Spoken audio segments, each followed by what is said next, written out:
আসসালামু আলাইকুম প্রিয় শিক্ষার্থীরা, কেমন আছো সবাই?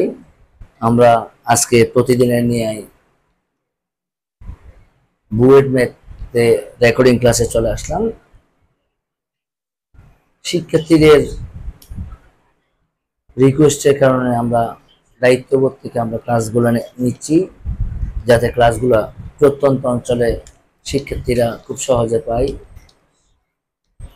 যেহেতু বাংলাদেশ সরকার স্মার্ট বাংলাদেশ গঠন করতে চাচ্ছে, স্মার্ট সিটিজেন চাচ্ছে, স্মার্ট শিক্ষক চাচ্ছে, তাই আমরা প্রত্যন্ত অঞ্চলের শিক্ষার্থীরা যাতে বুয়েটের অঙ্কগুলোর সলিউশন পাই, সহজে শিক্ষাকে আমরা মানুষের দ্বার প্রান্তে পৌঁছাতে পারি, এই জন্য অনলাইন প্ল্যাটফর্মে আমরা বুয়েট ম্যাথ সলিউশন, কেমিস্ট্রি, রসায়নের ম্যাথ সলিউশনগুলো আমরা সমাধান দিচ্ছি। প্রথম প্রশ্ন হচ্ছে 30 ডিগ্রি সেলসিয়াস তাপমাত্রায় কোয়েশ্চন 1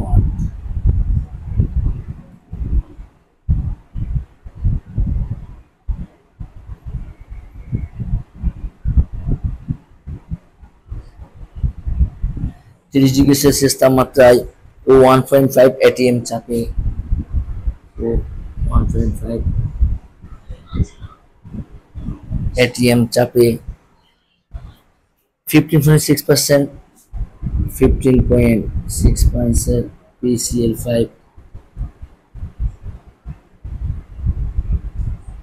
বিয়োজিত হয়। উক্ত তাপমাত্রায় কেপি এর মান নির্ণয় করো। উক্ত তাপমাত্রায়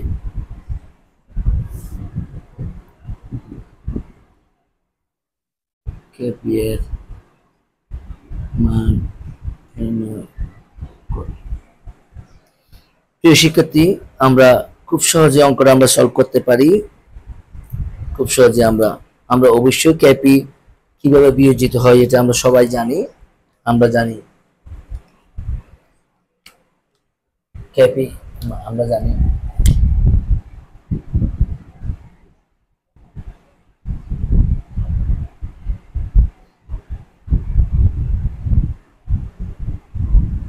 Cl2। এখানে মেইন পয়েন্টগুলোকে আমাদেরকে একটু আইডেন্টিফাই করতে হবে। এটা মেইন কি পয়েন্ট, এটা আর মেইন কি পয়েন্ট এটা। আমরা পি ইকুয়াল টু কত লিখতে পারি? আমরা পি ইকুয়াল টু আমরা 15.6% ইকুয়াল টু 0.156, কেমন? এরপরে সরি, এটা alpha equal to P equal to 1.5 atm, কেমন? ক্যাপি সমান প্রশ্ন দেখছি। এখন এই সূত্রের ক্ষেত্রে, এই বিয়োজনের ক্ষেত্রে ক্যাপি এর সমীকরণ কি হবে আমরা সবাই জানি। আমরা যদি এটাকে লিখতে চাই, আমরা প্রথমে প্রাথমিক অবস্থার কথা লিখবো 1 0 0, এরপর আমরা যেটা লিখবো 1 minus alpha 1 minus alpha alpha alpha 1 minus alpha 1 minus কত 0.156, এখানে হবে 0.156, এটা হবে 0.156। এই শিক্ষার্থী আমরা এখানে আমরা মাইনাস করলে আমরা পাবো 0.844। আমরা জানি ক্যাপ ইকুয়াল টু এই ফর্মুলার ক্ষেত্রে আমরা ক্যাপি ইকুয়াল টু আমরা জানি alpha square P divide by 1 minus alpha square. আমরা মান বসাইলে আলফা স্কয়ার মান আমরা কত বসাইতে পারি? 0.156 হোল স্কয়ার ইন্টু পি এর ভ্যালু আমরা কত বসাবো? আমরা 1.5 বসাবো, divide by 1 minus 0.156 whole square.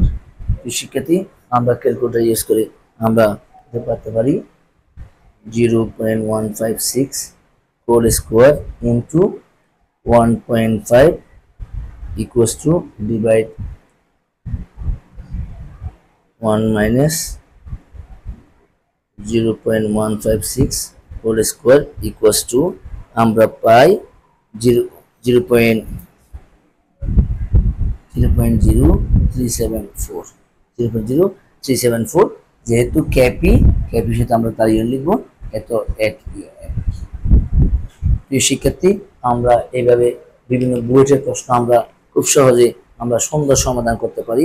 আমরা পরবর্তী প্রশ্নের দিকে চলে যাচ্ছি।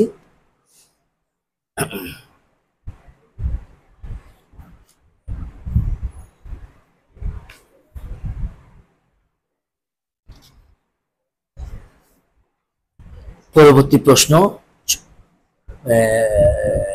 কোয়েশ্চন 2।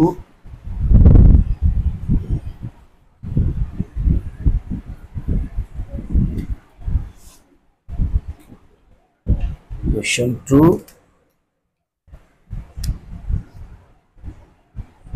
এটা হচ্ছে বুয়েটের ম্যাথ, ইঞ্জিনিয়ারিং এডমিশনের math, BUET math.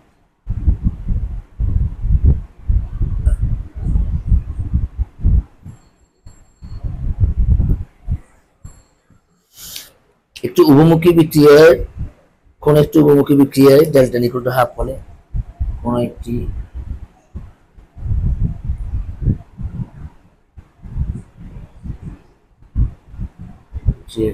Delta equal to half হলে, উভমুখী বিক্রিয়ায় ডেল্টা ইকুয়াল টু হাফ হলে কত ডিগ্রি সেলসিয়াস তাপমাত্রায়, কত ডিগ্রি সেলসিয়াস তাপমাত্রায় কেপি ও কেসি এর মান যথাক্রমে, কেপি ও কেসি এর মান, কেপি এর মান কেসি মান এক গুণ হবে, কেপি এর মান কেসি এর মানের 8 গুণ হবে। এই শিক্ষার্থী আমরা দেখতে পাই, আমরা মূল ফর্মুলাটা আমরা কি লিখতে পারি, আমরা জানি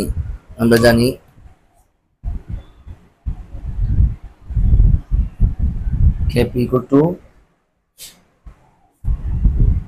Kc RT equal to the power delta n। Delta আমরা এখন লিখতে পারি, কয় গুণ বললো, যেহেতু 8 গুণ বললো আমরা লিখব or 8 Kc equal to Kc into RT equal to the power delta n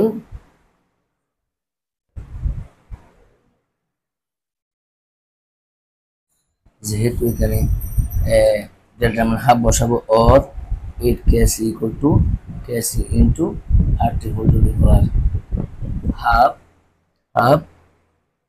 to the power half or RT equal to or বা Kc into RT equal to the power half equal to 8 Kc or RT equal to the power half equal to 8 Kc by Kc। এই Kc কাটা যাবে और RT equal to the power half যদি আমরা whole square করি, উভয় পক্ষকে বর্গমূল করে, বা RT equal to 64 RT equal to 64 RT equal to 64 or T equal to, বা আমাদের প্রশ্ন প্রিয় শিক্ষার্থী আমাদের বলছে কত ডিগ্রি তাপমাত্রায়, কত সেলসিয়াস তাপমাত্রায়, আমরা এখানে বলবো, এখান থেকে আমরা কি বলতে পারি, T equal to প্রশ্ন বলছি কেমন, or T equal to 64 by R equal to 64 by আমরা কত মানে জানি 0.0821 কেমন। সো T equal to আমরা ক্যালকুলেশন করলে আমরা কত পাই, আমরা পেতে পারি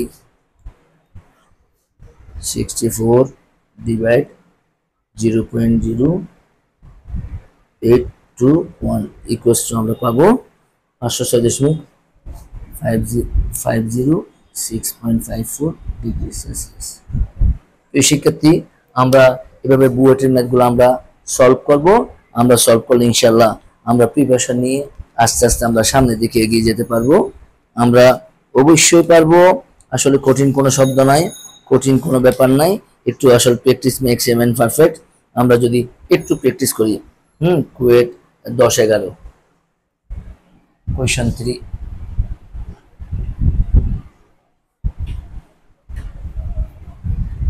আমরা ভেঙে করব, আমরা একটু ক্যালকুলেশন বুঝে কাজ করব। কোয়েশ্চন 03 300 কেলভিন তাপমাত্রায় অ্যামোনিয়াম ক্লোরাইড, 300 কেলভিন তাপমাত্রায় অ্যামোনিয়াম ক্লোরাইড বিয়োজনে কেপি ও কেসি এর অনুপাত করি, বিয়োজনে জানি কেপি ও কেসি এর অনুপাত কোনটি কত? আমরা জানি অনুপাত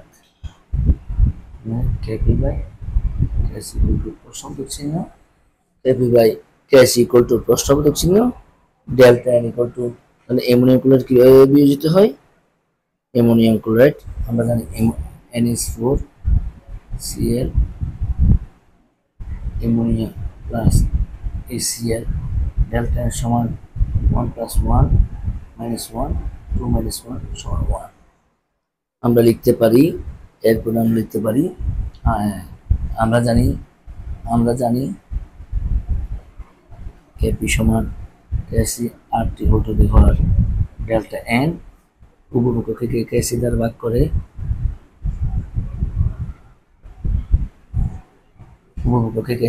করে আমরা কি পেতে পারি? আমরা পেতে পারি or Kp by Kc equal to, আমরা এটা কাটলে আমরা এটা কাটতে পারি। তো শিক্ষার্থী আমরা এখন লিখতে পারি RT whole to the power delta এর মান কত বসাবো? 1 বসাবো, equal to R 0.0821 into T এর মান, টি এর কত লিখেছে 300 কেলভিন বসে, এর মান কত বসাবো? 300 কেলভিন বসাবো, T equal to the power 1। So প্রিয় শিক্ষার্থী আমরা যদি ক্যালকুলেশন করি আমরা কত পেতে পারি? 606.66, যেহেতু এটা অনুপাত সেটা আমরা বলবো ATM square litre square per mole square, ATM square litre square mole square. প্রিয় শিক্ষার্থী আমরা এইভাবে বুয়েটের প্রশ্নগুলা সলভ করে আমরা আস্তে আস্তে ধারাবাহিকভাবে আমরা বুয়েটের প্রিপারেশনকে আমরা শানিত করতে পারি, আমরা কনফিডেন্স লেভেল আমরা বাড়াতে পারি। প্রিয় শিক্ষার্থী আসলে কঠিন কোনো বিষয় নয়, তোমরা যদি বুয়েটে পরীক্ষা দিতে চাও নিঃসন্দেহে তোমাদের এসএসসি পরীক্ষাতে একটি খুব ভালো রেজাল্ট লাগবে, একটি ভালো ফলাফল লাগবে, একটি ভালো রেজাল্ট, একটি ভালো ফলাফল, একটি ভালো কেরিয়ার, একটি ভালো বেস, একটি ভালো ভিত্তি তোমার জীবনকে অনেক উন্নততর অবস্থানে নিয়ে যাবে। তোমাদের সফলতা কামনা করছি। তোমাদের ভবিষ্যতে যে কোনো প্রতিযোগিতামূলক পরীক্ষায় তোমাদের প্রিপারেশন তোমরা যাতে এমনভাবে প্রিপারেশন নেবে তোমরা যাতে তোমাদের যোগ্যতা প্রমাণ করতে পারো, এই আশাবাদ ব্যক্ত করে আমি আমার বক্তব্য আমি আমার রেকর্ড ক্লাস এখানে শেষ করছি। আসসালামু আলাইকুম।